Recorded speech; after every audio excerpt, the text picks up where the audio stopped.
Okay, so welcome to this next video for COMP3218, Game Design and Development at the University of Southampton.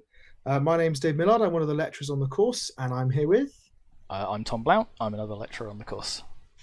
So, for this coursework, we asked the students to create a kind of a narrative-based game. Tom, do you want to say a little bit more about precisely what we asked them to do?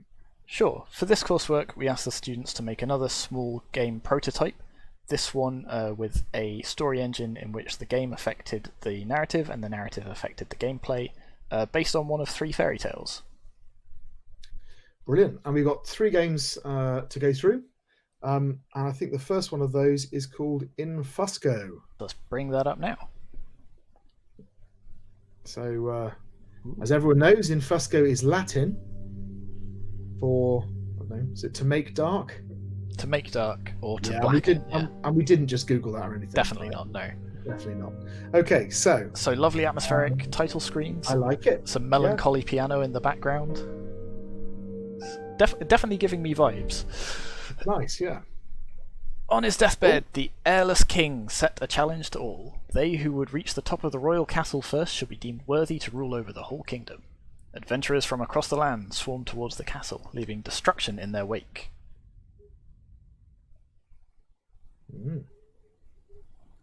Okay. Live walk. Oh, well, this is really nice looking. Ooh. That's very pretty. Very pretty. And a nice, and again, very simple, but just integrating the controls into the game world. Lovely music as well. So I guess this is the Trail of Destruction. Yeah. Oh, hello. Village Chief, you made it out. It's a very tall chief. That's why he's chief. It's all gone, left to burn in ruins. There's nothing left to save. Our village was pillaged by one. So again, sort of like in medias res, almost. I mean, we're given a little bit of context through the dialogue, but then, bam, we're in a burning village. It has to stop for everyone's sake. You might be small. Oh, that's right. That's why. Yeah, because we're the dwarf. He's not a really tall chief. We're just really short. You're the strongest of our village. Take this dagger, get to the castle, and put an end to this madness. Well, how can you refuse? The blade doesn't distinguish who it cuts. Oh, that's interesting. I feel like that's... I mean, yeah, I guess. It's a blade. Take the dagger or I can't. Well, can't refuse the call to adventure. I mean, we can. That's literally in the hero's journey. Go on then. Everything we tried to protect is gone. Take it for them. Oh, I really can't. Okay, so that's just a non-choice. It's the illusion. The illusion of choice. Yeah, could be slightly more illusion-y though, couldn't it? But all right, take the dagger. Well, it's showcasing a technique. They've included sort of dialogue options. Admittedly, one of them just loops back around, but they are showing off a technique. Nice parallax background as well, actually. Yeah. The Enchanted Forest. Nice title screen. So we've got health. We've got riches. Riches 0. Don't know what that is, but we'll find out. Left mouse button is attack. Stab. Okay. Oh yeah. Stab, stab, stab. Swipe with the knife. Little sort of tutorializing. We've got to prove that we can attack before we can get by. Yeah. Liking that. That's very good, actually. Yes. Space is jump. Boing. Again. Gonna smash some pots. Ding, ding, ding, ding. Oh, and pick up some riches. Ah, one of them fell through a wall. That's alright. Got it. So we've got 50 riches, guys. Can't smash the crates though. I will say, like, the controls overall feel quite nice. The jump is a bit springy. You just sort of pow straight off into the stratosphere. Oop, that's an enemy. I'm glad they labelled that, because otherwise that just looks like a blob. Yes. Whoa. I don't like that attack. That actually creeps me out. I don't like those arms. Get it. Okay. There we go, and it drops riches. Oh, it drops riches. Can't run up this ramp, so we have to spring. Still getting some funky parallax going on, which is good. Blind drop. Not a fan of blind drops, but no. Whoop, that's why I'm not a fan of blind drops. Yeah. Feels they almost did that on purpose. Yeah. Sneaky. Okay. Oh, I see you were terrified at first, and now you're just powering through the Another blind drop. weird blobs. Again, on top of a blob. Blind dropping you onto a blob, don't they? Fool me once. Ooh, treasure chest. That's kind of nice, putting a little thing, you know, in the opposite direction. Yep, yep. So we've got a health potion and some more riches. So purely based on this being the character being a dwarf, I'm going to say this is based on the Queen Bee story. But other than that, not really seeing a lot of similarities yet. Yeah. This is Zavilia, another adventurer. I guess you're heading to the castle as well. Tell you what, your gear looks like it could use an upgrade. I'll give you 250 coins if you let me pillage the village ahead. Well, aren't we supposed to be stopping the whole pillaging thing? Yeah. On the other hand, he does have his sword is about as big as us. Yeah. All right, let's. The bigger they are, the harder they fall. You want to pillage it yourself? No, that's the opposite. Run away. God, he does comfy, doesn't he? Look out. Alright. Boop. Oh, boop. Not sure if you. Oh, I can't tell if he's taking damage or not. I presume that he is. Oh, yep. Oh, yeah. You might be foolish, but you sure know how to swing that dagger. We'll meet again. Okay. I'll be ready.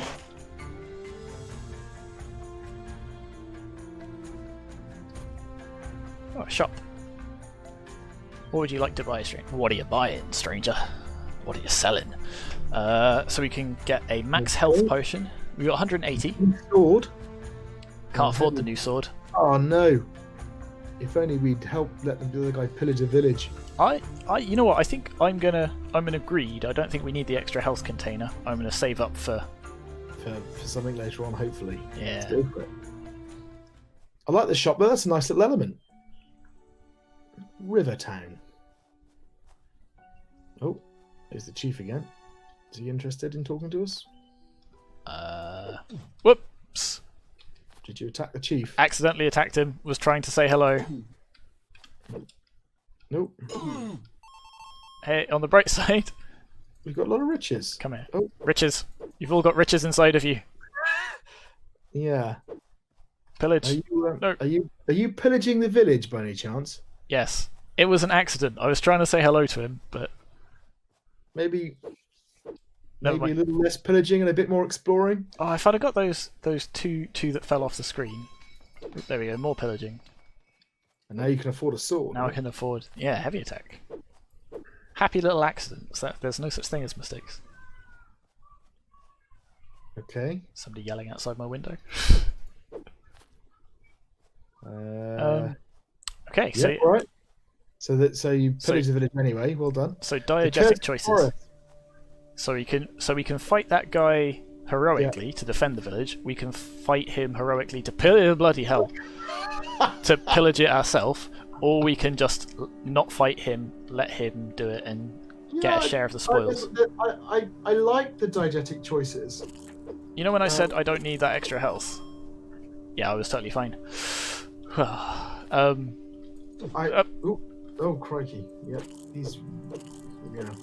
So I like the diegetic choices, but I think that I'm missing some more narrative. I kind of. In what way? Well, I'm not. I'm sort of. Nothing's happening. So it appears to be the Spartan kick from. Just kicked me right out of the level. Wow. Assassin's Creed. Very nice. So yeah. Now what I mean by that is that we've got the motivation. We know what we're doing and why. And then we're making a lot of choices within the level, but the story isn't progressing at all while we're playing. So story-wise, nothing is happening here. We're not learning anything. We're not about the character. We're not learning anything about the plot or the world even. Right? We're true. So that's what I mean. I kind of feel like the narrative within the game is quite thin. I think I got a bit stun-locked there. Perhaps you should have bought that sword, eh? Yeah. There we go. Two can play at the stunlock game. So to a degree, yes. On the other hand, I mean, we are getting a picture of, all of these adventurers trying to pillage villages on their way to the... But you're right, we're not... And arguably, we're learning about this character through the gameplay, through the actions. Did we pillage the village or not? That's true, but what would help is if people were reacting to that, right? Yeah. So even if it was just the shopkeeper changing his greeting to you according to what you were doing. Yeah. So, or you could buy both. It says, well, I've already bought the heavy attack. Can I buy it again? Yeah, don't know. So, maybe not great information design there, because this says I can have a max of 3, so let's just buy it. Oh, that says, sorry, I can't buy that. Okay. Okay. Alright, I guess I'll just stock up on max health then. Yeah, so I think what I'm missing is... So the way that this game is working is that, just again, looking at their game notes, that it's monitoring the way that you're playing, and it's monitoring what you're doing, right? And then it will use that later on to give you alternative endings. So the diegetic stuff is I like that, but I would like to have something reacting to that within the world, sort of reinforcing the story, reinforcing the sort of person you are, kind of building up a picture of you. I'm pressing E and nothing is happening. Okay, what happens if you jump in front of him and press E? That's a bit disappointing, because this looks like it'd be a chance to showcase exactly that, right? So if they say, it might be that he won't talk to us because we pillaged a village, but it'd be nice if he said, I'm not going to talk to you because you're a horrible adventurer. He won't talk to you either? I mean, if they're not going to talk to us, Dave... No. I think I've bought all the upgrades, there's no point killing them. But I am going to smash their pots. Yeah. And another shop. Do you have anything? If you have anything... Oh. Where's all your riches gone? Oh, I spent them all in the other shop, but I can't... Okay, that might be a bug then, because I can't talk to the shopkeeper either. Alright, well let's hope it's just this level.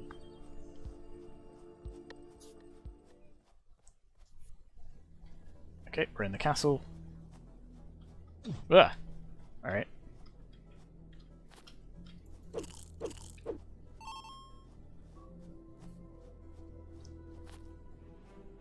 Okay, so fight through the castle. So yeah, all right. I don't know. I feel like I've bought all the upgrades, so I don't. Hang on.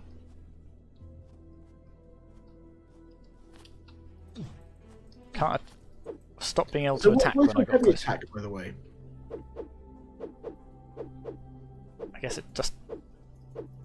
Yeah, it just sort of does 2 attacks quite quickly. You know what? I'm just going to lose that guy. Goodbye. Good call. Oh. More treasure. There we go. Okay, now I'll go. Give it another go. Yeah, I couldn't attack him inside that. That was very odd. Yes. Slightly buggy then.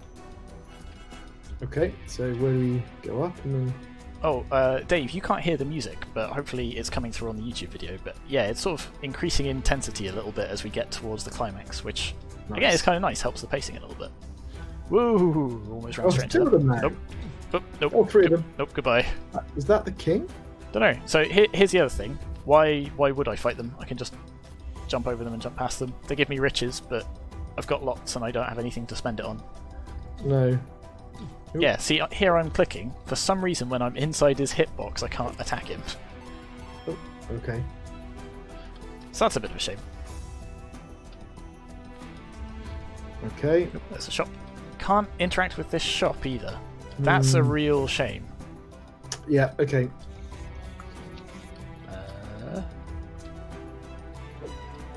So if we carry on, I'm hoping we get to the end soon. Yeah, I mean, should we start going through the mark scheme while we getting to the top? Unless, are you about to meet the king? Whoa, yep. Oh no, that's the bloke from the beginning. Oh yeah, so it is. Ow. He killed you. Oh, good. They had a checkpoint. Very good choice. Okay, well, while you're killing the bloke from the beginning, presentation. It's pretty gorgeous. It's really nice, isn't it? Real fan of the art style. It all works well together. Like the music. Animation's good. I'm slightly annoyed the music. Well, annoyed. It's a shame the music hasn't changed as the fight starts to really, really ramp it up. But it's sort of been evolving over the course of the game, which is nice. And the information design is I don't think they've done anything particularly spectacular with it, but it's all there. Yeah, got hearts, got riches. Get a little ding when you collect a coin. That's quite nice. Dwarf want to become ruler of the land, ruled with an iron fist. The people staged a coup, while many were struck down. Eventually, the tyrant was brought down. Okay, so you were wicked, and then you got the bad ending. Yeah, I mean, you say bad ending. I was king for a bit. Ruin to this day. All because I accidentally stabbed that one guy. That basically. Oh.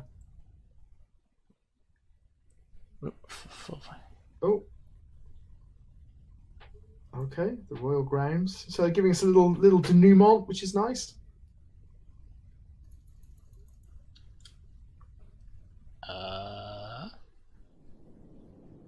Okay. There we go. Very nice. Okay, presentation then. So as you said, really nice. I think kind of so excellent here would be key information is shown clearly, consistent and appealing graphics, good use of audio. And prizeworthy would be novel yet clear way of showing key information, consistent and thematically resonant graphics, excellent use of audio effects and music. Now here's the thing. What story is this telling? Just speaking of thematically resonant. Right. So they're doing the Queen Bee. I can see elements of it. So sparing the townsfolk. I mean, townsfolk instead of ducks, right? I think the problem is that a few people have taken the message of the Queen Bee to say your decisions have consequences, right? But that's not enough. The Queen Bee is about if you put good into the world, then that good comes back to you, right? Which is rather different than just your decisions have consequences. So here, your decisions have consequences. It changed the end of the story, but the theme is missing, and then of course the elements of the story are missing. So you're not helping individuals. There's no characters from the Queen Bee. There's no that kind of the pacing of it with the and the dwarf as the enemy and all that kind of stuff. That's kind of missing, or the three brothers element rather. That's missing, isn't it? Yeah. The three brothers element. So yeah, I think they've kind of misinterpreted the story a little bit. That doesn't stop the game being, from a presentation point of view, fabulous, right? Oh yeah, I'm just sort of thematically resonant. I was trying to sort of think about what themes they are going for here, and whether it's they're going for this kind of, I suppose, this darkness thing, and that your decisions come back and that they have consequences. I mean, I really like that very first sort of intro level where you're sort of walking through the burning village and stuff. That was really nice. That was. I mean, I would say I don't think this has been particularly novel in the way they're doing things. Yeah, that's it. I don't think it quite reaches prizeworthy. But it's definitely at the excellent level. It's a really nice look, really well put together, and nice looking game. I'm not playing it, but I suspect you'll feel something similar about the gameplay. Yeah, the gameplay is really nice. Apart from, again, this sort of is a bug rather than an issue with the controls, I think. So apart from those elements where I, for some reason, couldn't attack when I was particularly close to the... Yeah, I still can't talk to these guys either. That's a shame. That's a bit annoying. Just sort of mashing some buttons to see if any of them do anything without accident. Kill him by accident. Yeah. But otherwise, controls are nice, jumps a little bit springy, but it sort of feels good, particularly given the size of some of the things you have to jump over and avoid. So other than that, yeah, the controls are good. What mechanics we've got going on? We've got the attack, we've got the jump, we've got the shot, and the major attack, health, the riches. So there's quite a lot of stuff going on actually for a game of this size. Again, excellent would be a wide set of complementary mechanics, intuitive and smooth controls, and enjoyable and meaningful play. Feels like it's there. That's interesting. I'm pretty sure I could speak to this guy previously. Yes, I think you did. So what is preventing me from doing it now? You restarted the game, didn't you? Yeah, exactly. That's peculiar. Bugs, speaking of which. So that appears to be a slight bug. Yeah, can't talk to some NPCs, have some problems attacking occasionally. They're not game-breaking, but I mean the NPC one does kind of hinder the narrative. Because a lot of our complaints about sort of, helping individuals and stuff like that, that might well be addressed by something that is bugged. Unfortunately, their game notes are rather sparse, so it's not clear what the game's actually supposed to do. It might just be that it was a thing that they wanted to put in and didn't have time. Yeah, it could be. But again, it would be nice if they'd said that in the notes. So bugs-wise, good would be game is playable and reasonably complex with many minor bugs, and these are uncommon. And excellent would be game is playable and reasonably complex. There are no obvious bugs. So it's probably a good, isn't it? Yeah, that's an annoying bug as well. I just hit these riches into the ground, so I can't collect them. Yeah. Story engine. So does the narrative affect the game, or does the game affect the narrative? So the description of the story engine is: the story engine works with booleans noting the actions of the player. Depending on the actions, the setting changes as well as the narrative. If you go on killing innocent people, you become infamous and you destroy the game world. If you show nobility, you are shown gratitude, and the villagers have a kind destiny. So that implies that the game world changes according to what you're doing. Oh, you've interacted with this guy? Yeah. I think I noticed that. Have you noticed the game world changing? So you're being good here, right? Yes, I'm trying to be. I can only assume the dialogue of the NPCs is supposed to change, but for whatever reason we're not seeing it. And I'm not sure we can mark them based on something I'm just assuming to be true. No. And the levels don't appear to be changing, they're the same, right? The people are all the same. I still can't interact with them. I mean, unless smashing their pots is considered rude, but... So it is true that your actions in the game world definitely affect the story. Because if you pillage the village... If I attack somebody, they seem to run away. And you get a different ending. Yeah. But what isn't true, or what doesn't appear to be true, is that according to that state, it doesn't appear to be reflected in the story world at all. In the game world at all. If I make the choice to let that other adventurer pillage the town, I assume it would... he appears back here.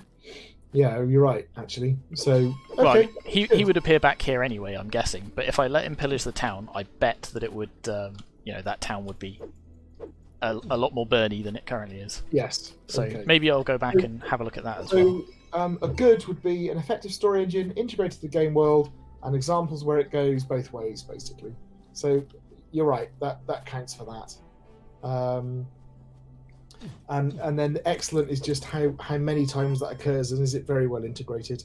And I kind of feel that if the dialogue was changing and we were getting other responses to us, it would probably merit that. But because we can't see it, I think we probably have to just give it a good. I think you're probably right, and it is... I mean, this is going to follow into the next bit, which is agency, but... Yeah, I can't attack that guy for some reason. That's very strange. Let's talk about agency then. So there's really only... I mean, there's the choice, do you fight the adventurer?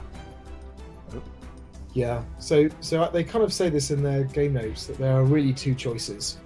And there's the first choice is when you meet the antagonist, you're presented with a choice, fight them or get the bribe.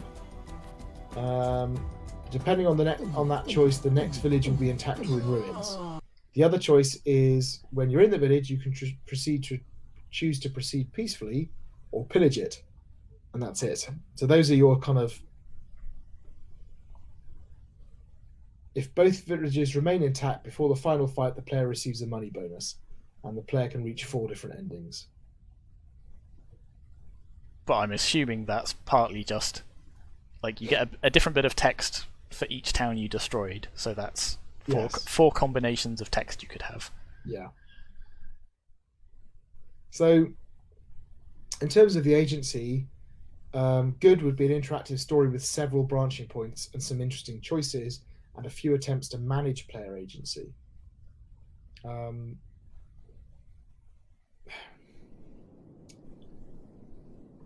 I mean, you've got 2 branching points here.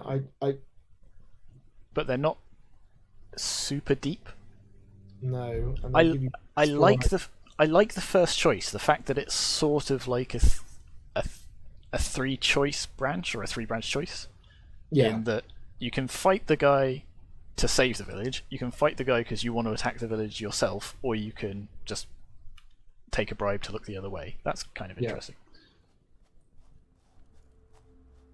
And I like the fact you see the consequences of your actions here. So why don't you let him take the village this time? I want to see if the village looks like this. So in terms of agency then, I described the good one, an interactive story with several branching points, some interesting choices, and a few attempts to manage player agency. So the attempts to manage player agency are essentially to deal with all different combinations and to model it in that way. And the choices, are they interesting choices? They are, in a sense, that there are consequences either way, which means you get advantages either way. The thing is, choices. I mean, this is partly because for some reason I couldn't get the shops to work very well, but I felt like I had plenty of money even when I wasn't pillaging things. I think they've missed an opportunity to kind of, you've got no motivation to be mean, right? I mean, your whole call to adventure is please go and stop people being mean. Yeah. So you need an alternative call to adventure almost.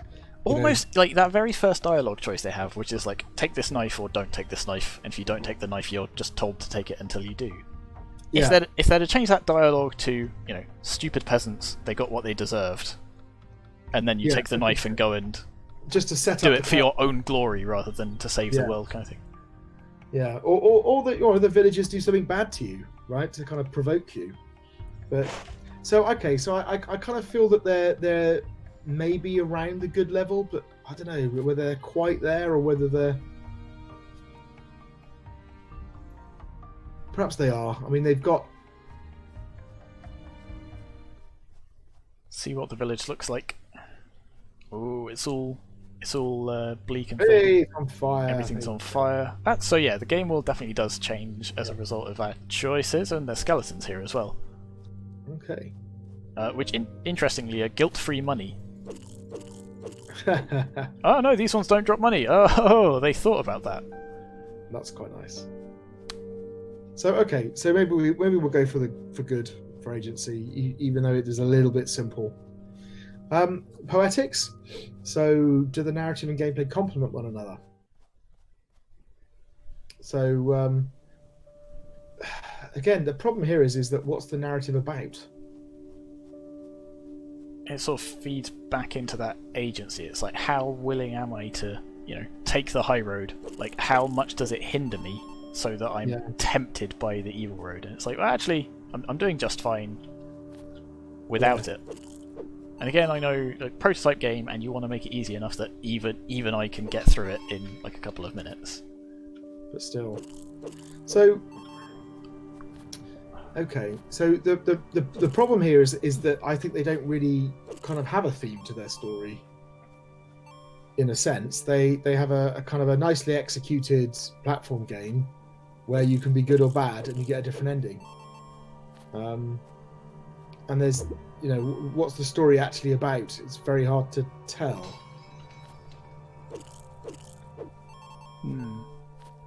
I don't know. They are definitely trying to go for that theme of like do a good deed and you'll be rewarded later.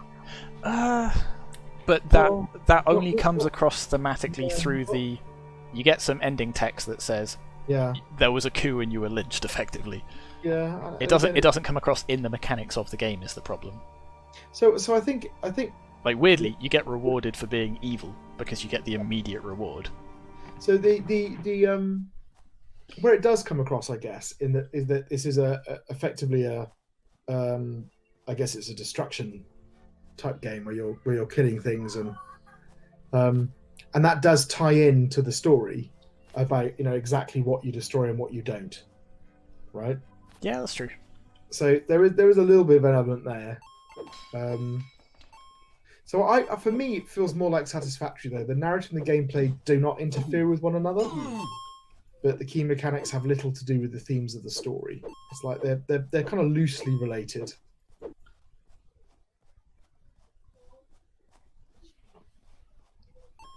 Yeah. Maybe halfway between the two. Yeah. Okay. So techniques. So this is pacing and the way in which the narrative is told. So they've got some dialogue. They've got some cutscene type bits. They sort of have some stuff in the environment with the sort of the village being on fire, I guess. And, yeah. So they did a quite good job with that, actually. They have the sort of the technical dialogue choice at the start, which yeah, I'm not sure goes quite far enough to demonstrate like being a separate technique. But but there's definitely more than one. Yeah. And the pacing. So you've got the kind of they've got a climax at the end where you fight the. Yep.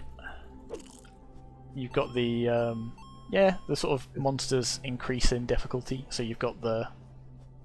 But in terms of the narrative climax, you kind of make you make your way to the castle.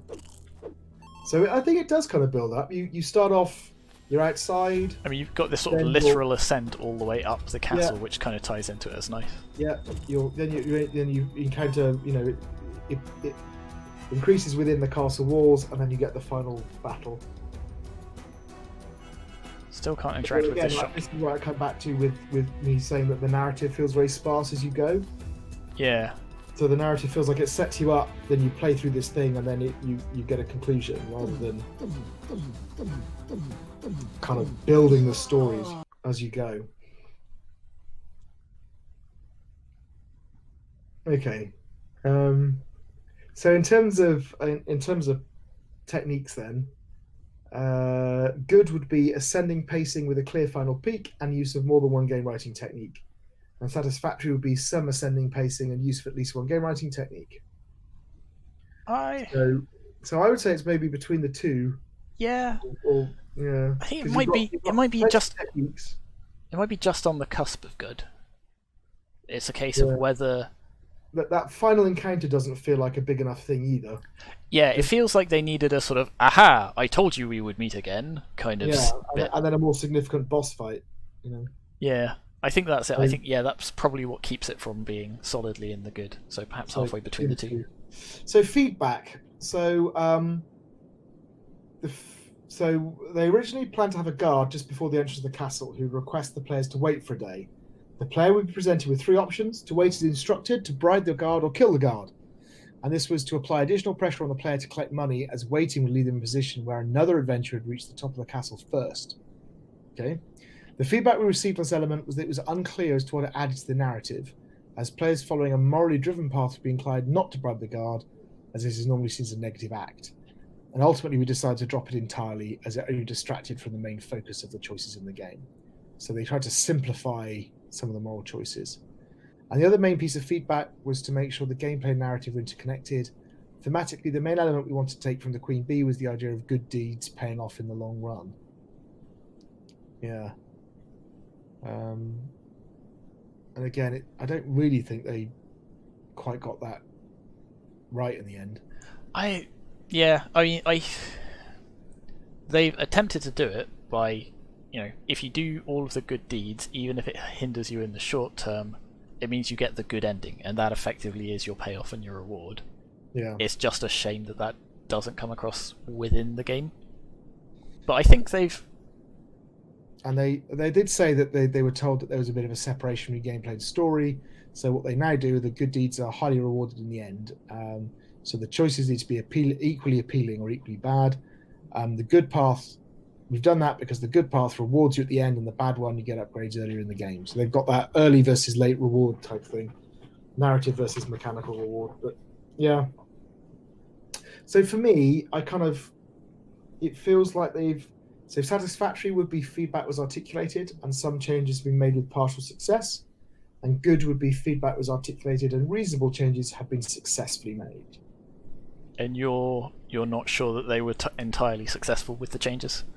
No, they've definitely changed it, and the changes have sort of worked, but it feels like they haven't quite gone far enough. So it's like they've not been able to interpret the advice. Yeah, I think fully. So I think the decision to being stopped by the guard and having to bribe them be the good route, I think not having that is probably a good thing, because it sort of removes some of the confusion between, you're being the good character, why are you bribing the cops, kind of thing. But then the whole idea but then just dropping it entirely kind of, again, removes some of the choices that could have been made. So either it needed to be replaced with something else, or just reworked slightly.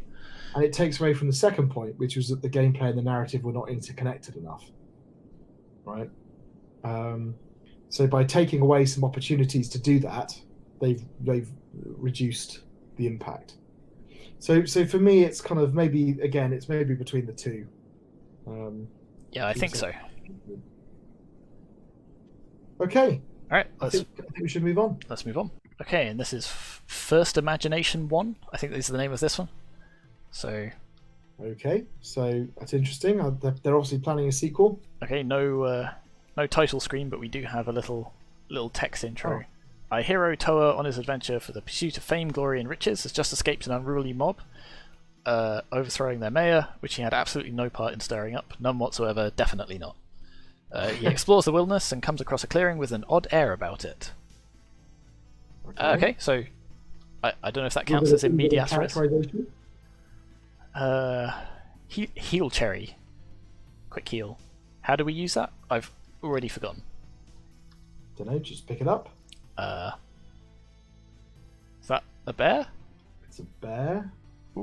Ooh, it's a bewitching mole. Oh, okay, so this is proper JRPG style. Okay, here we go. Toa and the bewitched mole. So immediate thoughts. JRPGs often have a thing saying, plus 1 damage, minus 1 AP kind of thing. Give me some idea of what these different moves do. Yeah. Moves. Let's sword slash. Click on that. Use move 1 on bewitched mole. Okay.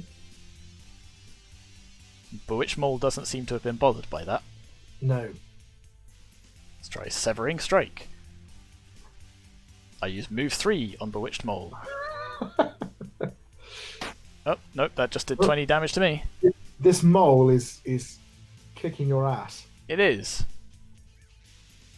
Restoration with your cherry. I use sword slash on myself.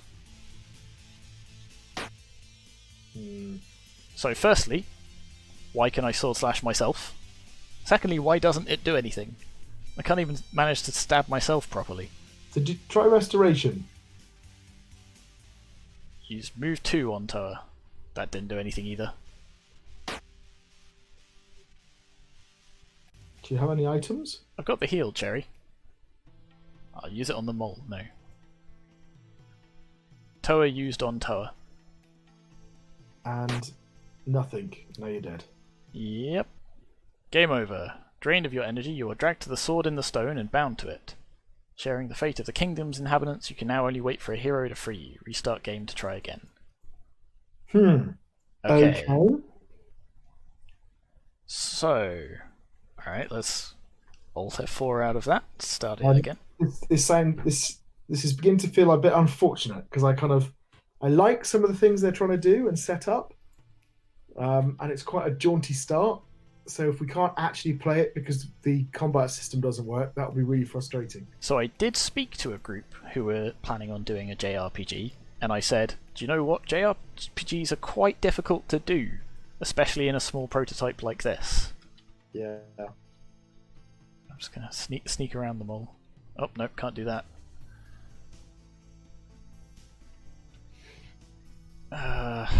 Severing strike. Like, there's not a lot in the way of sort of tutorializing. I assume I am meant to click on them all, and that's how this works, but it's not. Let's try. I get the feeling this is a game that wasn't quite finished just by the fact that it sort of, used move 3 and the fact that it doesn't seem to be doing anything. So I'm having a look at the game notes, and it doesn't mention anything about not being finished. And in fact, looking at the structure, you're at the first combat encounter, I'm presuming. Seem to be. There's quite a bit afterwards. What happens if you hit back? I just go back to this bit. Moves or items.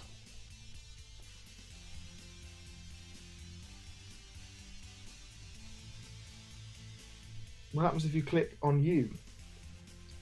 Toa used move 3 on Toa. Didn't change anything.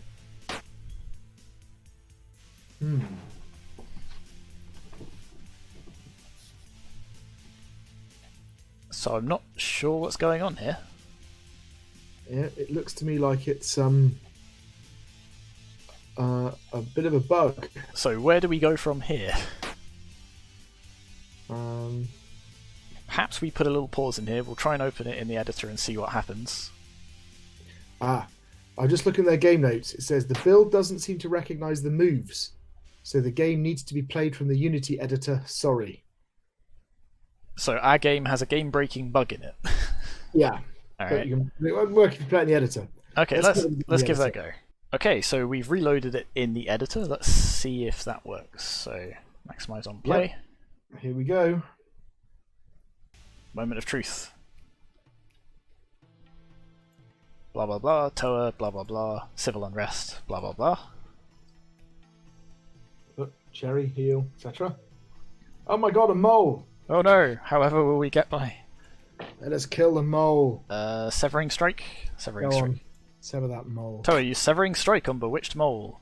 I did recognize what it was and actually applied some damage. Here we go. So what does sword slash do? Just does 20 damage. And then an extra 10? Sword slash seems better? Question mark? Yeah. Why is it doing like 10? Why would you never do one and not the other one? Yeah. You have 2 attacks. One is a good attack, the other one is a bad attack. I got to do the good one. Like most JRPGs have a sort of, a mana system or a number of times that you can use each attack. Or lowers your defense for the next go or something. Yeah. Yeah, okay. So we have arrived at the big scary castle. Hello there, sorry about the cough. My old vocal cords haven't been used in years. Not many people talk to around blah blah blah blah blah blah blah. That's a lot of text in one chunk. Well, this is King Jeremiah. By you very quickly descending into blah blah blah. Okay, yes, it was a wonderful kingdom. Alright, so my kingdom used to be marvellous. Yeah, so little technique, and rather than just putting an entire block of text like this, just split it up into sentences and have a continue between them. It's much easier to read. I'm wondering they've actually that's what they've done. You might be right. Okay, but now there's an evil wizard and petrified everyone. Even the cattle turned to granite. There's some really interesting music underneath all of this, like a really sort of distorted electric guitar that doesn't really feel like a sort of quaint little RPG soundtrack. Okay. Do we have heroic armor and a spry and powerful body filled with the power of youth? Okay, so we got a little dialogue choice. Sorry, I fell asleep during your oh no. I was joking, please stop. Oh my god. I thought that was like a little nod to him just going on and on. All the text again. Foolishly, he bound his curse to a sword, plunged deep into a stone at the center of the kingdom. That's the sword we were tied to when we died before. It was. We didn't know about it. I'm not sure which of the 3 fairy tales that appears in. No, I'm just having a look at their game notes. I was wondering exactly the same thing, and they don't mention one at all. The sword at the centre of the kingdom lies to the direction of this castle's ruin. So it feels to me that they've completely ignored the entire fairy tale element that we set up. Also, like, the dialogue's a bit wonky. Yeah. Press R to open a depetrification menu outside of combat. If you do happen to find any of those crazed animals, defeating them in combat should reduce. Alright. Alright. We've got to find the sword. These are petrified. Choose who to depetrify. I've got 2 crystal. Are these? But who are they? What happens if you hit R? I get this bit of UI. So the UI is sort of cut off because of the scaling, How do unfortunately. you actually apply it? I don't know.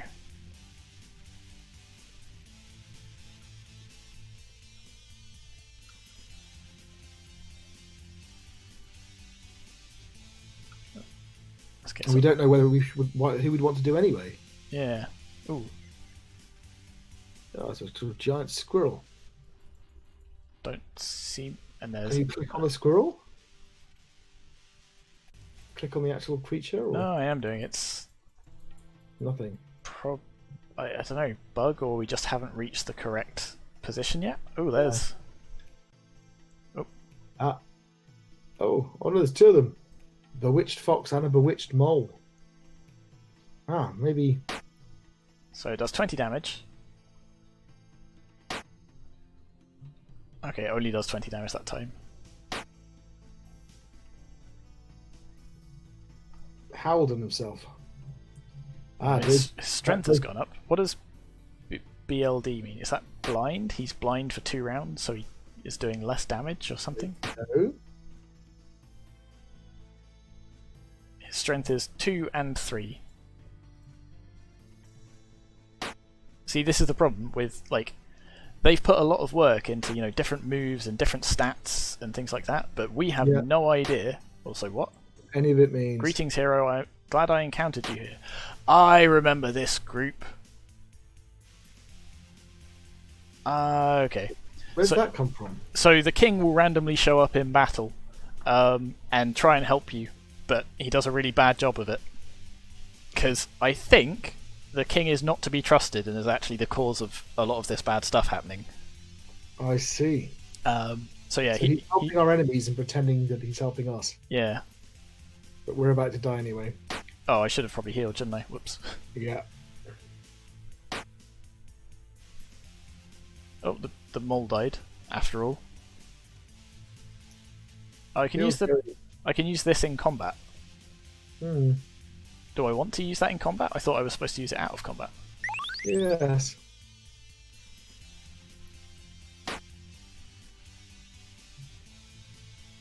The witch fox does seem to like attacking himself. Well, he's buffing himself, so he's giving himself extra strength. But the thing is, I can't really see what effect that's having on his actual attack. He's also harming himself, isn't he? No, he's doing 0 damage to himself because it's. And that, Felicia, is how. Oh my god! Blah, blah, blah, blah. So we snapped the fox out of the enchantment. Oh. But this is a totally different story to any of the 3 we. Yes, I think they've just completely. Well, I mean, there are elements of it in the Queen Bee story, right, where they find the castle and everyone's turned to stone. Okay. Can you spare a few hours to help me look for them, or at least their stone statues? Okay, so now we'll be able to use the. Do we have a sub quest? Every second that we spend looking for them is a second where we're not rich and famous.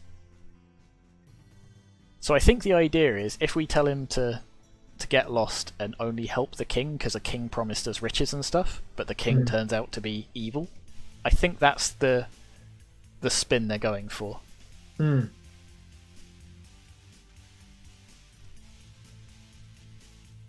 Okay. It's going to help us out on our quest.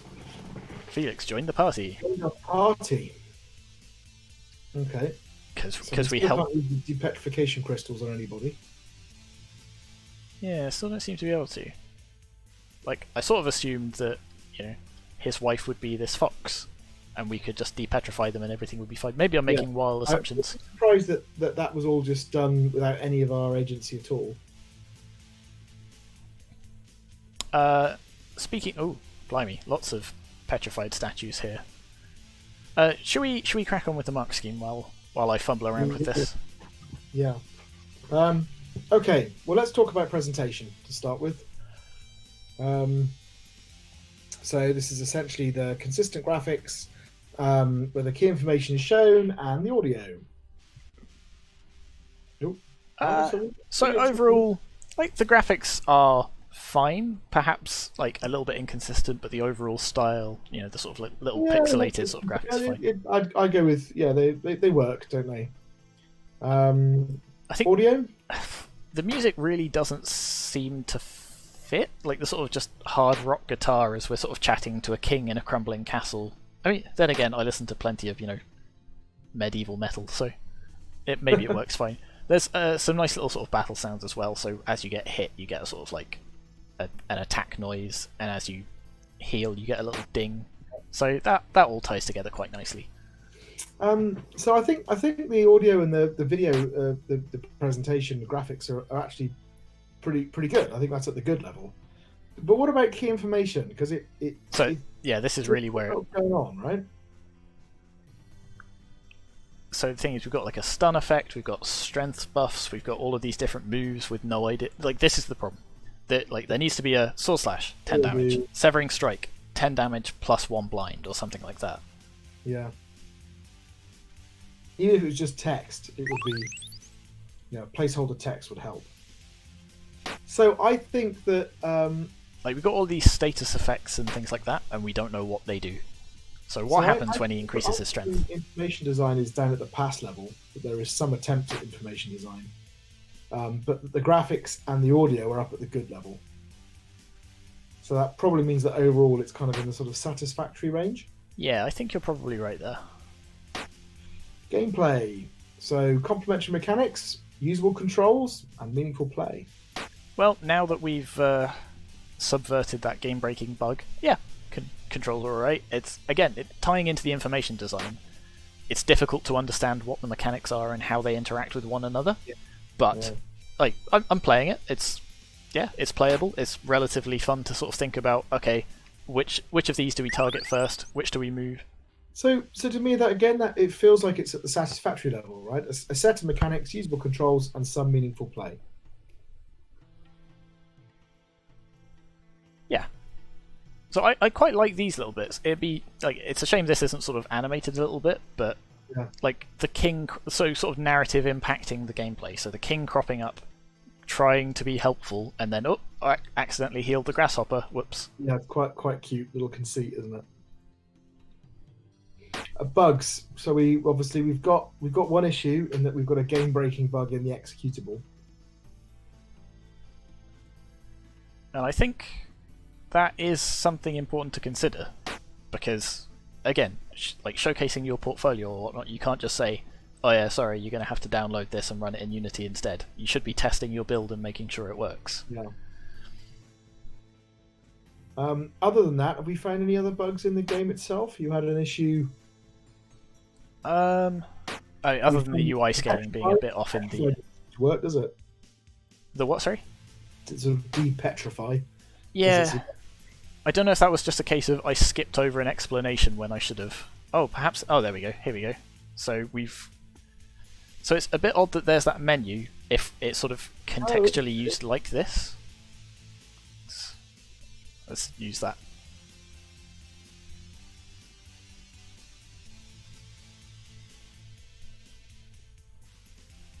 Join me in my quest. This is Dwayne "The Rock" Johnson we've just saved. Alright, fine. So was he petrified when you went up to him? Well, it said he was. He didn't look petrified. And he gave you the instructions. It just said. Can you petrify someone now? Well, it just said he was petrified. Do you want to unpetrify him? Yes, no. But I've still got 2 crystals. But you can't depetrify anything else. So okay, let's have a look at this. So bugs would be.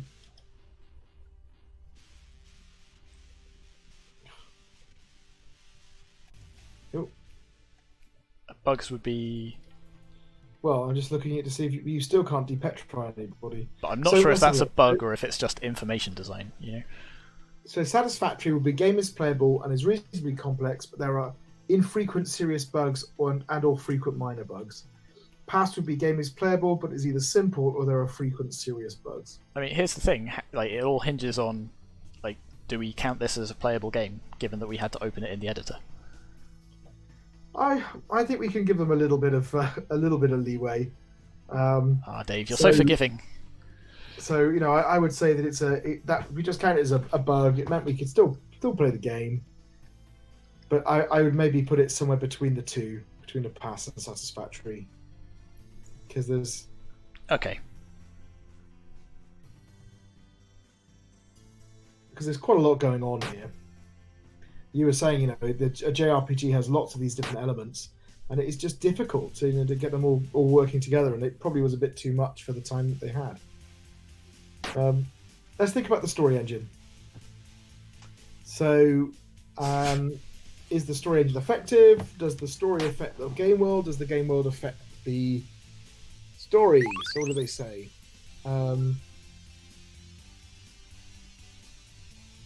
So you said they had in their game notes, they sort of have their story branch structure. What do they include in it? Because I've seen a couple of choices, but they all seem to be kind of superficial, of just like free this person or begrudgingly free this person, or tell the fox to get stuffed when he asks for help. I think these optional fights and acquiring party members. Are these optional? Let's have a look. So their structure is: you start the game, you have your first combat encounter, then you meet the king, you have your second combat encounter, where you can give assistance or not. And if you give assistance, you gain Felix, and then you get another optional combat encounter, which may lead to you gaining Dwayne, and then a third combat encounter, and then a final boss. But what's the effect of me not? So the problem here is that they're and there's Wahoo. Wahoo.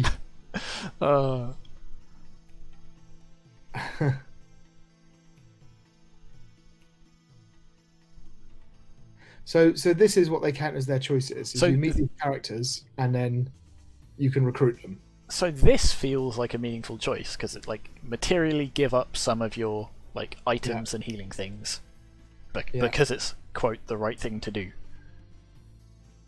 Yeah.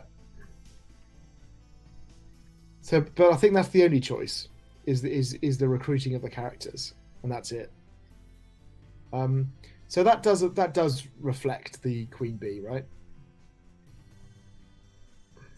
There we go, and there's the big reveal. It turns out the king was behind it all along. Ah.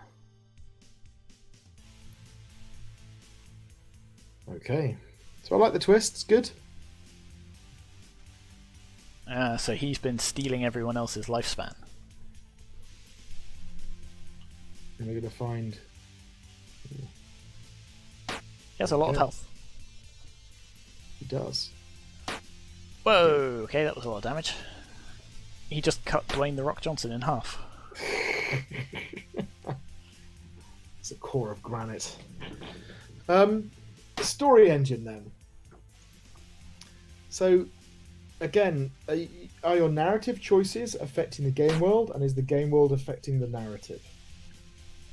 So your narrative choices, I guess, are in the dialogue with the animals, and they're choosing to join you. So that kind of fits.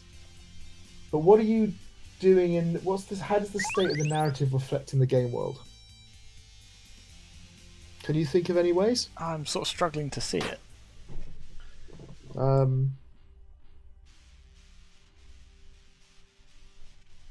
So it looks to me like it's only going that way, that you're kind of making these narrative choices, and they have these. There is the Narrative impacting the game world. The king is evil, and that is shown to you through gameplay, where the king shows up. You get a little bit of narrative, sort of a narrative bite or bark, and then the narrative affects a mechanical the game world is covered by picking up the characters, right? So you make it's the other way around that we're looking for. Party. So the problem is, how does the state of the narrative, how is that reflected in the game world? And I don't think it is. I think it makes no difference at all what's going on. Well, it doesn't necessarily affect the overworld, but it affects these battles. The state of the narrative is the king is evil, and it reflects in the game world because he's healing. So, like, kind but of. Doesn't change, right? So it's not like a case of as you. No. Yeah. It's not like, if there was some sort of, I don't know, some sort of decision you'd made.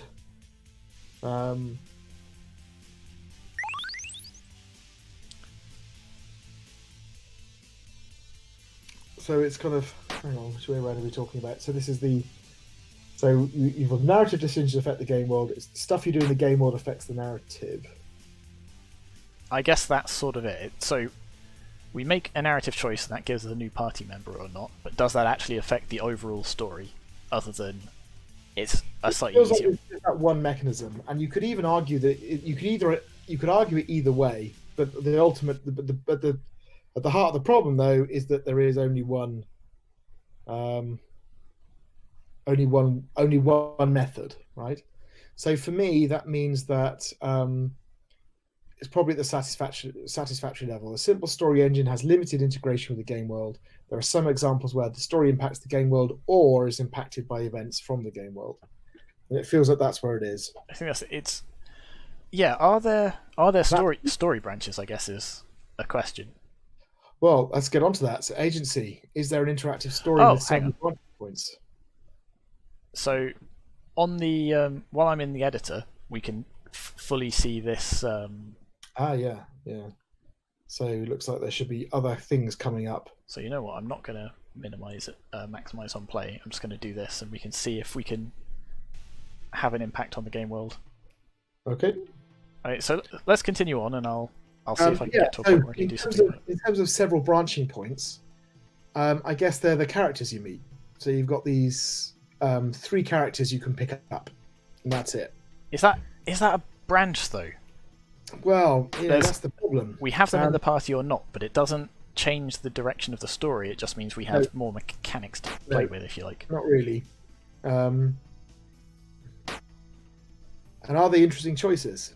So one of them sort of was, but the rest of them are just... Be evil for the sake of being evil. Yeah, if you help me, I'll join your party. So it feels quite weak. I mean, there's it's not evil for the sake of being evil. It's being self-centered and focused on your own greed and glory. Yeah. But the problem is, in terms of gameplay, is no difference. I either press 1 or I press 2. That it's not like I waste a bunch of time if I say I'll spend some time looking for your family, because it's just press 1, you spend some time looking for them, nothing happens. So it feels like a pass to me, an interactive story with some branching points but few interesting choices. It just doesn't feel like there's an awful lot of agency going on. So those buttons don't appear there. Still don't appear. Yeah. Poetics. Do the narrative and gameplay complement one another?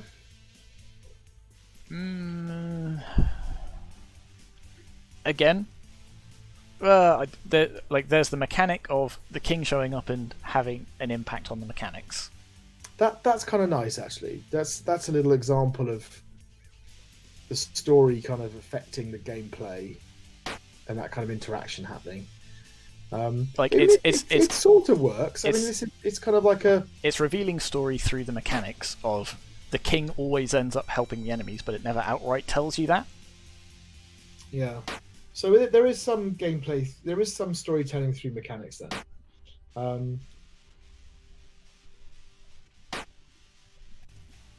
There's nothing we can do about it, is the thing. So satisfactory would be that narrative and gameplay don't interfere with one another, but the key mechanics have little to do with the themes of the story. Yeah. and particularly given that the story doesn't really reflect any of the ones we gave them. So like, well, I think when now we find you can recruit the animals. It does feel a bit more like the queen bee, right? But still, I still think it's just at the satisfactory level. It's just not doing enough. What about techniques? So this is the methods for telling the story and the kind of pacing of the story. So there's the dialogue trees, or the dialogue with some options. Yeah. There's the narrator who sort of sets the scene at the start. Not really anything in the way of cutscenes. No. I mean, again, the king having an impact on the mechanics is a way of revealing narrative. I feel like they could have done a lot more with that if, for example, between each fight, you chatted to the king again, and he was like, give me these 3 healing berry things, and I will brew you a magical potion. And then you actually you get the choice to decide, it's like, okay, actually I don't think I trust the king, he's always helping the enemies, I won't give him these things. So, the pacing is a bit better, isn't it? Because you start off with that nice simple fight, and you wander around and you encounter the king, kind of ramps it up a little bit. Sort of. Although I will say, the fights seem to get easier as you go on because you pick up more party members. So this fight, I mean, is I died in this one. Yeah. Because I'm against. And again, is it mechanical pacing or narrative pacing? You know, is that because they should be linked, obviously, but that's the thing, they're kind of not. Yeah. So, again, a pass would be the pacing is unclear or flat, partially successful attempt to use at least one game writing technique. Seems a little bit unfair. I think it's better than that. Some ascending pacing and use of at least one game writing technique. It feels like it's that, doesn't it? Yeah. And lastly, feedback. What do they say? So much of the feedback received was related to interlacing the story and gameplay and making them impact one another. One idea that was floated by us was potentially having the final villain be a party member during parts of the game, or at least having them impact each combat encounter. We adopted the latter because we felt it would more accurately represent the deceptive nature we wanted the villain to convey, and it was dialed back to only impacting some of the encounters in the final stories. So that's the king interacting, which we did like. Furthermore, it was recommended to bring across the themes of the story, which are short-term gain through selfishness versus long-term gain through selflessness in the mechanics. As a result, we reworked the choice paths to make them reflect these themes, and while some of the choices don't have an impact on the mechanics, they offer players further immersion into the game. A bit vague as to what they actually did. They just said we worked the choice paths to make them reflect these we just made the game better. Yeah. So I don't think that's enormously well articulated. But the first bit is reasonable, where they added in the kind of the king's interactions. So satisfactory would be feedback was articulated and some changes being made with partial success. Pass would be feedback was not well articulated, but some changes have been made with limited success. Actually, it maybe is a pass here. What do you think? Yeah, maybe. No, I think. The two? Yeah, maybe between the two. Okay, we probably should move on. Yeah, let's move on. All right, this is our next game, which is a text adventure. Oh, okay. So Z to advance text, days until evasion 6. So no sort of title or introduction, but we do have the narrator saying, "You are the son of a benevolent king who rules over a small kingdom with the adoration of his people. He has received word of an invasion that will reach the kingdom in 6 days. He has sent you and your 2 brothers," okay, so we know which story we're telling, "to nearby villages in the hopes that you will find some new recruits to bolster his forces." Okay. Z to advance text. There are 2 villages you can visit. Where will you start? So technically a choice, but not an interesting choice because we have no idea. If it was, Altris is the warrior village and Belheim is the mage village, then that's at least something. But this is, let's do it alphabetically. So worth saying, by the way, this was the work of a single person. Oh, okay. So I think we mark it on the same criteria, as it were, but we're kind of expecting a slightly smaller scale and scope, and limitations in presentation and that kind of stuff. So Atris is a village built around an ancient... Oh, okay, so it's Atris that is the wizard village. yeah. Legend has it that the tower was built to hold up the sky itself. There's a frantic young woman clad in armour running around. She might be looking for more recruits too. So I know you've got those two choices there, but you've also got the travel to villages buttons. Do they still work? Yep, but that cuts down... That takes us a day, apparently. Belheim is the larger of the two villages and is known for its capable... Oh, sorry, I was totally switched around. There's an old man loitering near the entrance to the barracks. Let's talk to the old man. You look like a capable young man. Your face seems quite familiar. I could use a hand if you can spare that. I was travelling from the tower, but I misplaced one of my tomes. Could you do me a favour and bring it... Oh, now we've got to go all the way back. I guess we might as well enter the barracks. Mm-hmm. Sound of sword and shield clashing echo through the stone barracks. A knight is overseeing some new recruits. Might as well talk to him. I'm busy, I don't have time to talk to you. Good. So that was sort of fairly worthless. Let's go back to Atris, which costs us another day. The smell of smoke and death permeates the air as you enter Atris. Oh dear. Corpses of invaders and defenders. There's 3 days left until the invasion. Why are there... It's obvious the invaders prevailed in the end. The tower seems unscathed. Okay. That's because we encountered the warrior and left. Yeah, I guess so. Interesting. Okay. So the warrior has a glowy black ring, so we'll take that because it seemed to have worked out pretty well for her. So let's keep a hold of that. Enter the tower. Tomes and scrolls everywhere. Big staircase. Take the tome. Exit the tower. Nothing else to do. Go back there. Talk to the old man. Found his tome. Okay. What's that you have there? A ring. I must have misplaced that as well. Okay. Suspicious. Yeah. Let's go back to the barracks. Talk to the knight. He's still too busy to talk to us. So what now? Should we go to Atras again? So what's happening there? Yep, everyone's still dead. Oh, there's apparently something glowing on our hand still. So that's not updated to reflect the fact that we've taken the ring. Enter the tower? Still nothing. Oop. Yep. I guess back here. On your way, you hear the sounds of battle approaching because we've hit days until invasion 0. Oh, yeah. 6 days have passed. The invasion has begun. You hurry to battle. It's close fought on both sides. If you had some aid, it could easily be tipped in your favour. No one comes. So. And you are slain. You wake up feeling lighter than before. Did we just give a book to a necromancer? You see, the old man has helped use the ring and the dark tome to command an army. Yeah, we get yay. But so okay. So what would have been nice there is if we picked the kindly old man said, "Ooh, could you get me my book?" We went to pick up the book, and the book said, "How to raise the dead in 3 easy steps." And then we were like, actually, you know what? Let's not give this to the nice old man and become a skeleton.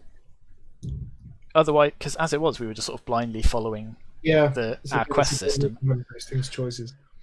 So you fight against the invaders and our allies. The old man's forces overwhelm both sides, and he marches on your father's castle. He sits atop your throne. The necromancer ending. Restart the game to try again. Okay.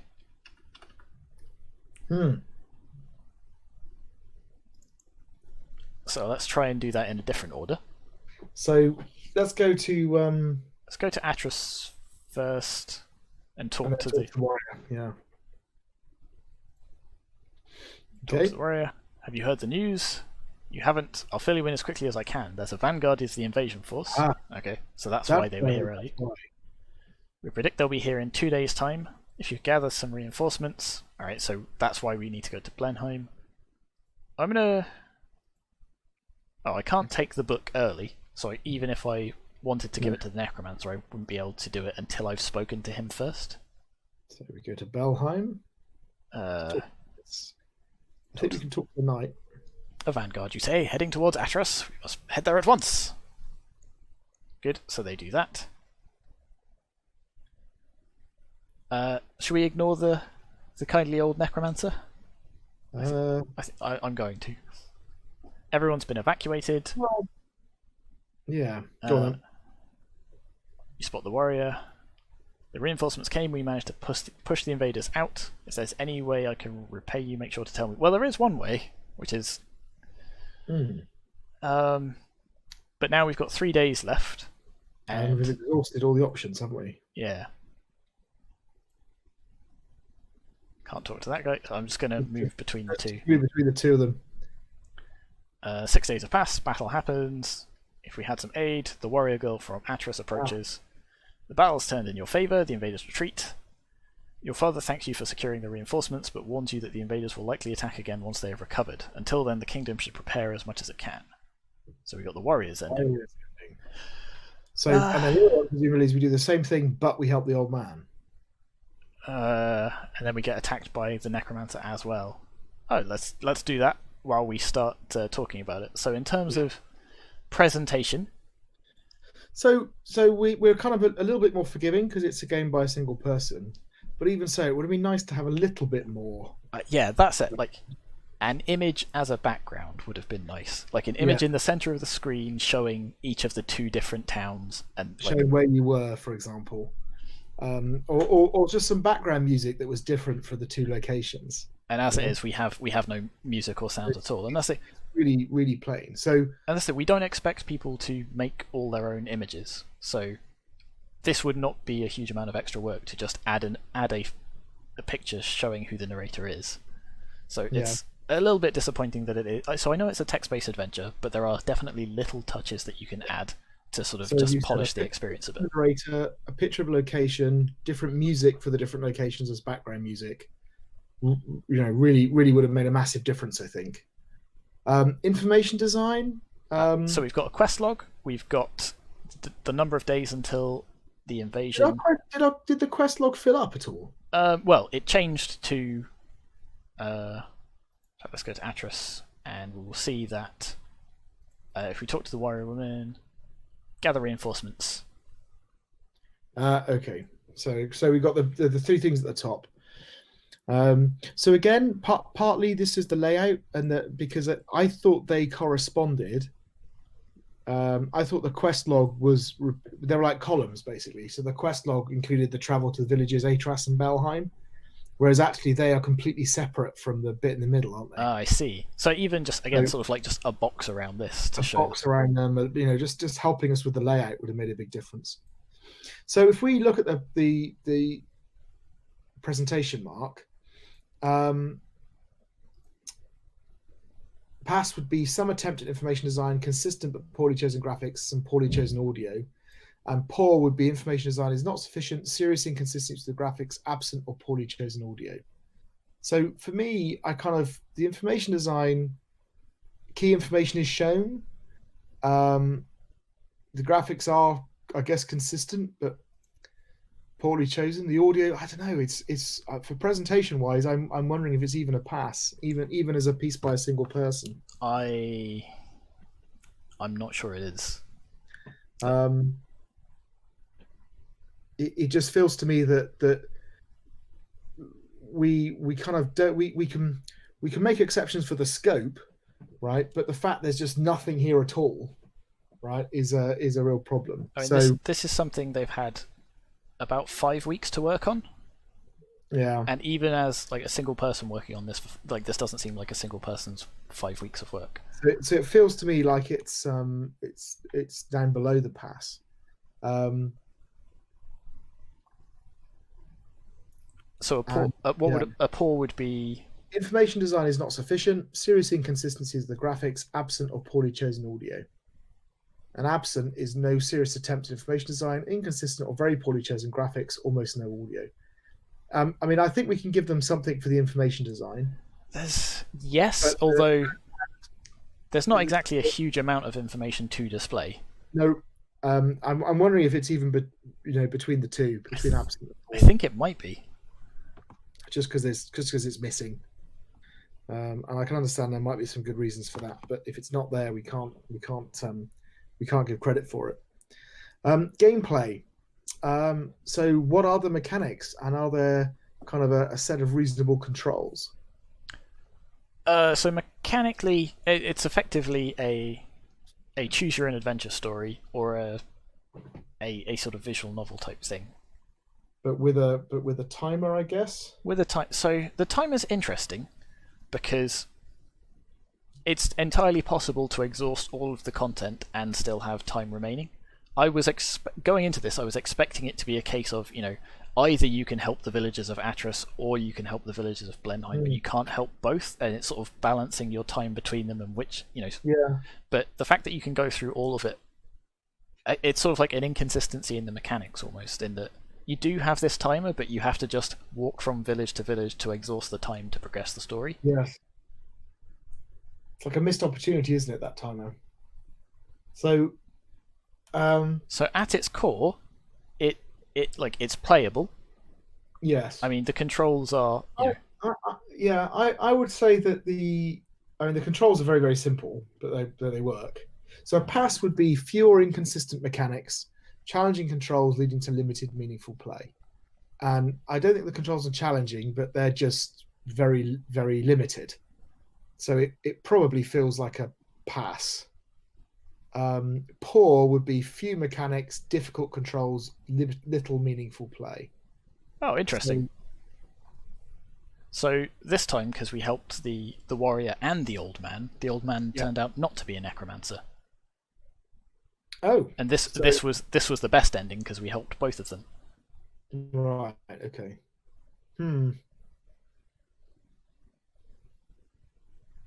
So I'm wondering whether the gameplay is between a pour and a pass. It's kind of, there are few mechanics.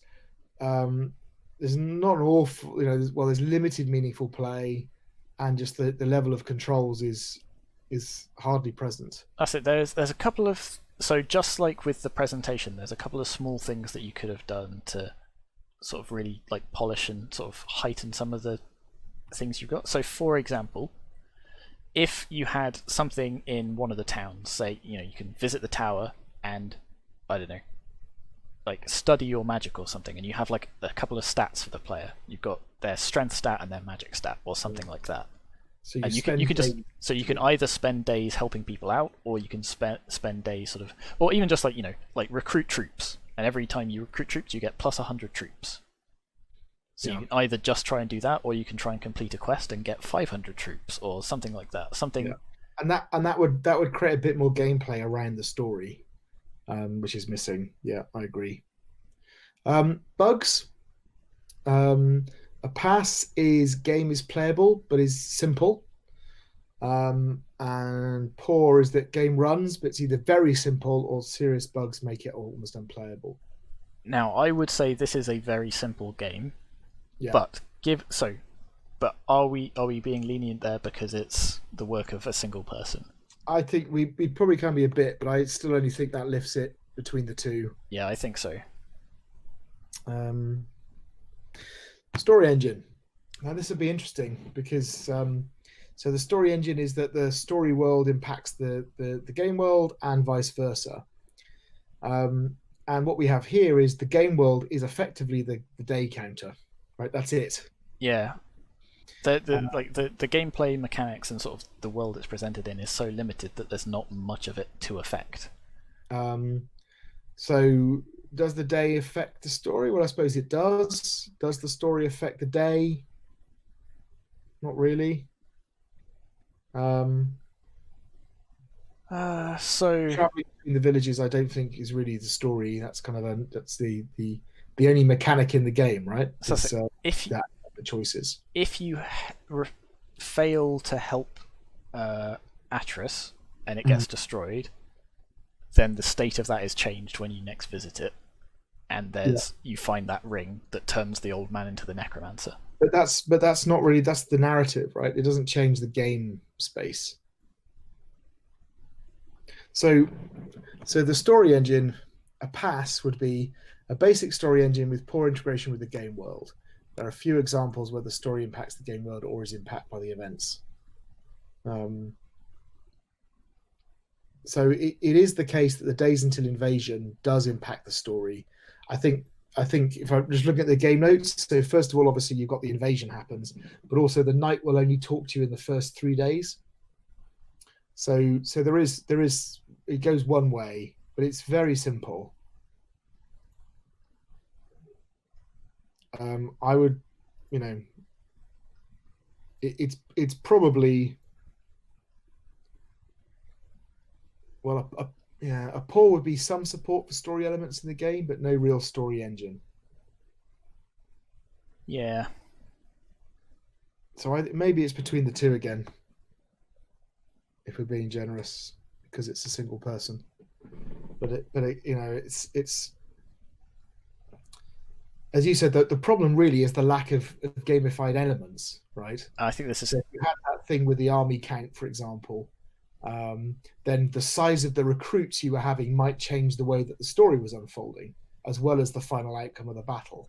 Yeah, right? and I think this is even small ways, like the mage might refer to you as, oh, I've seen you've assembled quite a militia, right? It's just these little things that's to tie the things together. But because there are so few game elements, there's nothing for those things to hook onto. I think we're going to be saying the same thing when we talk about the agency, in that there are choices that you can. So it's interesting because there are a bunch of different choices you can make, and there are a lot of different endings. Yes. But the problem is, story. You're making the choices purely for the sake of exploring the story space. Yes, there's no real. You're not making the choices within the game for any purpose or any meaning.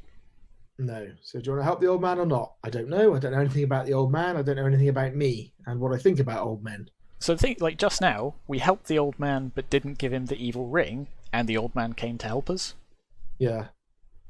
And the other odd thing is it kind of, you can make a game out of exploring the narrative structure, right?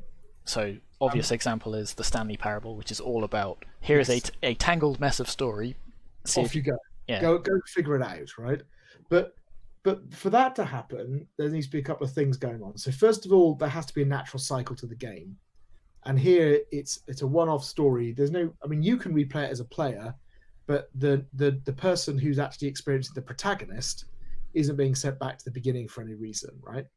So the normal things you'd expect to see here are the kind of the time travel mechanic, or in the Stanley Parable, it's kind of left as a kind of a weird time loop, but they acknowledge the fact it's a loop because the next time round, the narrator makes reference to the fact that you've done this before, right? Yeah. So there's nothing there. And the other thing that happens is that it's odd to change the fabula. So in one, he's an evil necromancer, and the other, he's a lovely mage, right? Yeah, that's that's not exploring the same story world. I mean, arguably, there's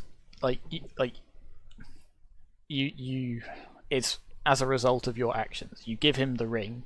Like, maybe it's the evil ring that's turned him. I mean, firstly, why was the warrior wearing an evil necromancer ring? But then maybe that's what, But none of that's sort of clear or explored or anything like that. And that's the kind of thing you'd go back. So, like, when you went back, having given the ring and got the necromancer ending, next time you play the story, maybe now you can ask some questions about the ring, right?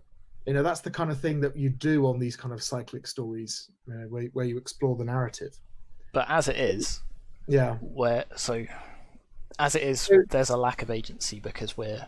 So I think the story wise, it's an interactive story with some branching points, right? That's at the past level. Yeah. But the interesting choices that they're not really there. So I would say few interesting choices and player agency is problematic. So that's down at the poor level again. So again, I think it's probably between the two.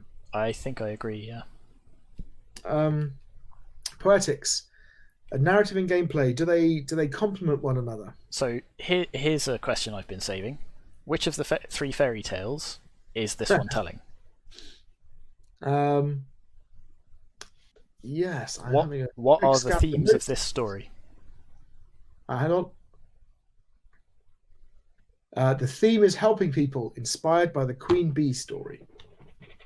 I disagree. You don't really. I mean, you help somebody find their book, but other than that. So, I mean, you help the woman, and she comes back and helps you, I guess. But again, the Queen Bee is all about, you sort of, you do something at personal cost to yourself, but then it eventually gets repaid. Yeah. But right now, your whole thing is go out and recruit these people. Yes. And so, as we've said before, there's no real mechanics to speak of in which those themes could be reflected. Well, so for me, the gameplay. So actually, this is going back to what we were saying. The reason we were talking so much about the exploring the story bit is that is the gameplay. Yeah. Right? The gameplay is to explore the story space because it's set up that way. If it was a puzzle where can you find a way through the story that enables you to assemble enough militia to defeat the invading army, then it's a puzzle mechanic, right? Set in a narrative. It's a narrative puzzle. But it's not a narrative puzzle. It's a kind of a narrative exploration set effectively. And that doesn't really suit the story that's being told here. Yeah? Yeah. So I think that although they're not completely butting heads, I would say that the narrative and gameplay certainly don't complement one another. And actually they have some conflicts in the way in which the story shifts underneath you for no reason.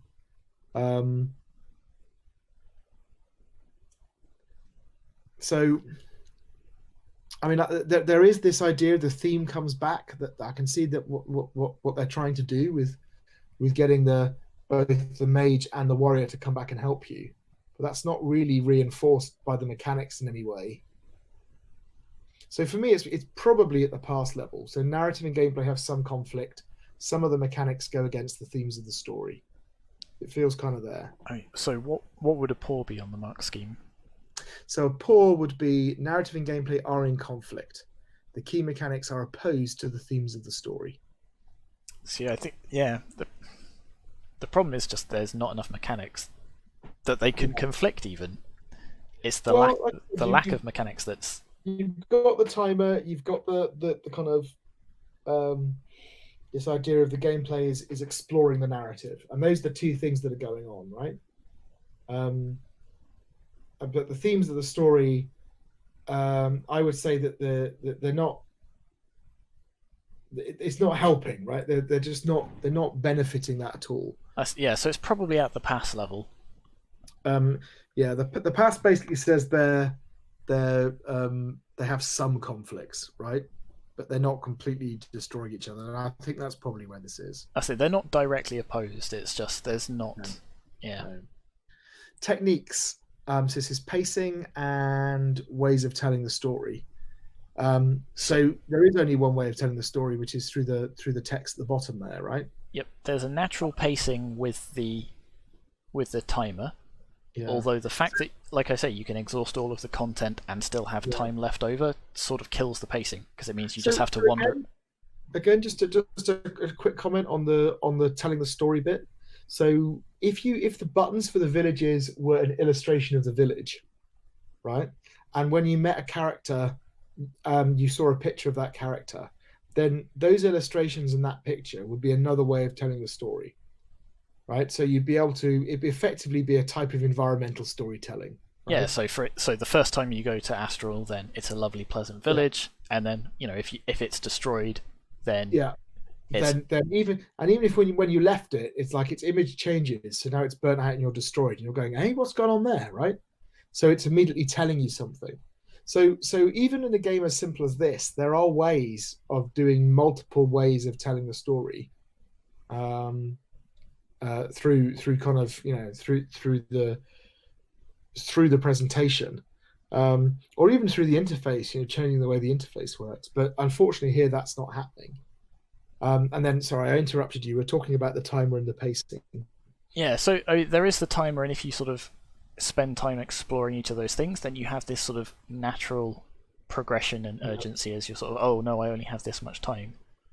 But it's very easy to have plenty of time left over and you've exhausted all of the options, which means the Yeah. pacing just sort of crashes to a halt. And again, And because then you get, so there is a conclusion and a climax where you see the result of all of the choices you've made. but it's not. Yeah. Okay. But it's not. I mean, You have no agency in those moments, right? yeah, and that's the So thing. so it's not like, oh no, my choices now have real consequences, which is really what the climax is all about. It's so I would actually. I would say that what we have here is probably a pass. Pacing is unclear or flat. Partially successful attempt to use at least one game writing technique. Yeah, which is kind of okay. So feedback. One of the pieces of feedback was to include some additional mechanics that complement the theme. Therefore, he included the time system. And gives a sense of urgency to their actions. Okay, so that one bit that we had latched onto was something that they introduced as a result of feedback, which is good. And they included a quest journal of sorts to keep track of what the player's been asked to do, which ties to the theme of helping people. That feels slightly weaker, but it does, yeah. Make sure that decisions are choices, not calculations.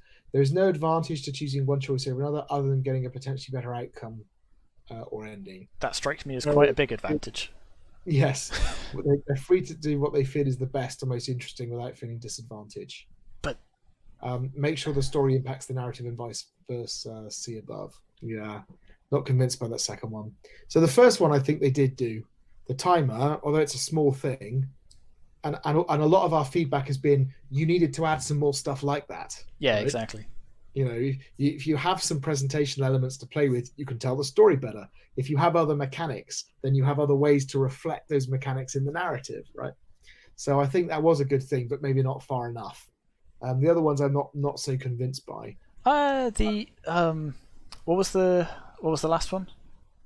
There's no advantage to choosing one choice over another. Yes. So that again, I can see where they're coming from with that. They've tried to make it sure that one option isn't obviously good and one option isn't obviously bad. The problem is one option is good and one option is bad. They've just hidden it. Yes. So a pass would be like if they'd have done a thing where it was like spend a day trailing the mage around, and you waste a day, but you find out that actually he's evil. I won't give him the book. Yeah. Passive feedback was not well articulated, but some changes have been made with limited success. Poor is feedback was not well articulated and few changes have been made with little success. Probably a pass. Yeah, I don't think it's quite poor. They've taken the feedback on board. They haven't necessarily taken it far enough, and in some cases maybe they've. Yeah. So I think what's a little bit frustrating with this one is that there's enough of a little narrative interactive experience going on to make it interesting, and it wouldn't have taken much more to add a layer of presentation to it to kind of really take advantage of it, and a couple of additional mechanics to kind of to gamify it a little bit more, and then you'd have had a really interesting little narrative puzzle or narrative toy, right? Yeah. Which would have worked a lot better. So. But it's so bare bones that there's very little for it to latch onto. Okay, we should probably move on. Yeah, in fact, that's our last game for this batch. Oh, it is. Yes, you're right. So in that case, we'll be back for another video. See you then.